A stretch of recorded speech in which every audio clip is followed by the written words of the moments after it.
Welcome aboard, dear passenger, and congratulations. You just paid several $100s for the privilege of being locked inside a metal tube that feels like the inside of an industrial freezer. Forget champagne service or exotic meals. The real complimentary feature of modern air travel is hypothermia at 35,000 feet. If you thought airlines cared about comfort, think again. The reality is that cold cabins are not some mysterious accident of physics or unavoidable engineering problem. No, it is a deliberate choice, and it has been sold to you as if it were safety or health standards. But behind the marketing gloss is the oldest airline trick in the book, manipulation disguised as hospitality. You see, humans are fickle, weak, and prone to fainting when oxygen levels drop. And since airline cabins are pressurized to about the equivalent of 6,000 to 8,000 feet above sea level, oxygen is already scarcer than your legroom. Add warm, cozy air into that mix, and more passengers might faint, panic, or worse, force the crew to actually take care of them. Solution: freeze them into submission. If your teeth are chattering, you are too distracted to notice that your body is coping with thinner air. In other words, cold air is not about comfort. It is about crowd control. Airlines prefer passengers to be zombies wrapped in thin gray blankets, not a mob of fainting, overheated drama queens demanding medical diversions. And then comes the money factor. Cooling the cabin is simply cheaper and easier than heating it. Engines produce cold bleed air that can be piped inside with less effort than heating it up to tropical standards. Why waste money on heating systems when they can shave costs and convince you that cooler is healthier? They even push the idea that cold prevents germs from spreading, as if Boeing just doubled as a hospital ward. What they do not say is that you are also dehydrated, oxygen deprived, and too numb to complain. The irony is delicious. You are paying a premium ticket price to experience conditions similar to a Siberian bus stop in January, except at 35,000 feet, with turbulence instead of potholes. Cabin design is not accidental, it is strategic discomfort. A freezing cabin is not just about physics or oxygen levels. It is about making you accept misery as the new normal, so when the airline tosses you a paper-thin blanket, you actually feel grateful. It is the classic trick of giving you the disease and selling you the cure. This is the kind of psychological experiment airlines perfected long before you even learned how to pack your carry-on. And trust me, part 1 is just the opening act of this frosty horror show. Let us dig deeper into the frosty conspiracy. Imagine sitting there, your fingers slowly turning into popsicles while the airline proudly tells you that this is for your health. Oh yes, because nothing screams passenger well-being like being trapped in a wind tunnel simulation.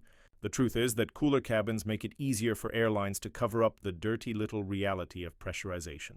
At altitude, the air pumped into the cabin is dry, thin, and cold. Heating it to comfortable levels would not just require more engineering effort, it would demand more fuel, more maintenance, and more cost. And airlines treat cost like holy scripture.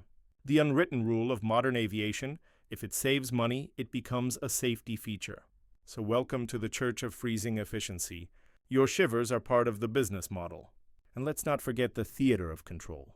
Airlines know you will complain about the food, the legroom, the screaming toddler 3 rows back. But when you are wrapped like a burrito in a paper-thin blanket, your survival instincts take over. You forget the nickel and dime fees and instead whisper silent prayers to the gods of heat. Cold keeps you subdued, distracted, and strangely obedient. Even flight attendants have a saying: a chilly passenger is a quiet passenger. That is not cabin folklore, it is operational wisdom. The idea of fresh air circulation is also propaganda. What you are actually breathing is recycled, processed, bone-dry air. Turning the cabin into a fridge slows bacterial growth, sure, but it also turns your skin into jerky and your sinuses into a desert. The cruel punchline? Airlines will then happily sell you overpriced water bottles or branded hydration kits. They create the problem and monetize the solution. Congratulations, you are the product and the experiment rolled into one. And as the cabin keeps dropping in temperature, you are left wondering, is this travel or a punishment? That lingering thought is exactly why the legend of cold cabins continues, and why every mile you fly is another chapter in this frosty charade. Now, by this point, you might think airlines could at least offer passengers a genuine solution, like better blankets or adjustable vents that actually respond when you twist them. But no, that would ruin the theater. The cold cabin has become part of the ritual of air travel, a silent psychological test to see how much discomfort you will tolerate for the privilege of being transported across the sky. Picture it. The safety demo finishes, the engines roar, and as the plane climbs, the cabin morphs into a refrigerated chamber. This is not a coincidence, it is choreography. Your body responds in predictable stages. First comes the goosebumps, then the teeth chattering, then the desperate rummaging for that foil-thin airline blanket. Meanwhile, the airline acts as though this was all part of some timeless tradition, as if suffering together at sub-zero comfort levels creates solidarity. Passengers bond over shared misery, while the airline brands it as atmosphere. And the irony deepens. Luxury carriers advertise heated towel service and designer pajamas in first class, yet economy travelers are left to cosplay as Antarctic explorers. The climate divide is literal. In the front, you sip champagne in a sweater. In the back, you rehearse survival skills. Airlines know this disparity is so absurd that it distracts from the obvious truth: the cold is engineered. They could easily stabilize the temperature, but they will not, because discomfort keeps passengers docile, and docility keeps the flight on schedule. Cold is order. Warmth is chaos. The narrative sells itself. Even the in-flight magazine will toss in a cheerful article about why a cooler cabin keeps you refreshed. Refreshing? Only if your idea of refreshment is frostbite. Yet this propaganda works. People nod along and convince themselves that maybe shivering is glamorous. Maybe the airline knows best. Maybe frozen toes are the price of modern mobility. And so the cycle continues, the myth reinforced every flight until the passengers themselves become unwitting promoters of the cold cabin gospel. And now we arrive at the grand finale of this airborne ice age. You have endured 3 acts of shivering theater, each more absurd than the last, and you are still expected to applaud the performance. But let us strip away the last veil of airline propaganda. The cabin is not cold for your comfort, your health, or your happiness. It is cold because airlines have found the cheapest, laziest, most manipulative way to manage both physics and psychology. If you faint less, they win. If they save fuel, they win. If you keep quiet and accept the misery, they win again. That is the business model wrapped in a blanket of frost. Think of the symbolism. The cabin is literally designed to lower your expectations. From the moment the temperature drops, your standards collapse. Suddenly, that microwave tray of mystery pasta looks almost comforting. The seat pitch feels tolerable because at least it is not snowing. Even turbulence becomes secondary because the real battle is between you and frost creeping under your skin.